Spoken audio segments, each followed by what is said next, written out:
ಎಲ್ರಿಗೂ ನಮಸ್ಕಾರ.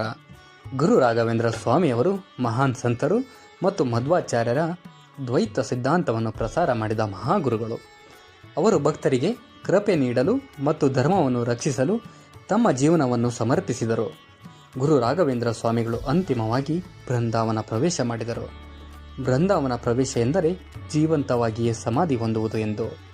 ಸ್ವಾಮಿಗಳು ಈ ನಿರ್ಧಾರವನ್ನು ಭಕ್ತರ ಒಳಿತಿಗಾಗಿ ತೆಗೆದುಕೊಂಡರು. ಅವರು ತಮ್ಮ ದೇಹವನ್ನು ತ್ಯಜಿಸದೆ ಧ್ಯಾನ ಸ್ಥಿತಿಯಲ್ಲಿ ಬೃಂದಾವನದಲ್ಲಿ ನೆಲೆಸಿದ್ದು ಅಲ್ಲಿಂದನೇ ಭಕ್ತರಿಗೆ ಅನುಗ್ರಹ ನೀಡುತ್ತಾರೆ ಎಂಬ ನಂಬಿಕೆ ಇದೆ.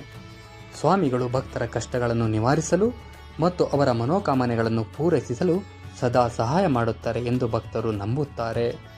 ಬೃಂದಾವನ ಪ್ರವೇಶ ಮಾಡುವ ಮೊದಲು ಅವರು ಭಕ್ತರಿಗೆ, ನಾನು ಇನ್ನು ಹಲವು ವರ್ಷಗಳ ಕಾಲ ಇಲ್ಲಿಯೇ ಇದ್ದು ಭಕ್ತರಿಗೆ ಕೃಪೆ ನೀಡುತ್ತೇನೆ ಎಂದು ಹೇಳಿದರಂತೆ ಎಂದು ಹೇಳಿ ಆಶೀರ್ವಾದ ನೀಡಿದರು.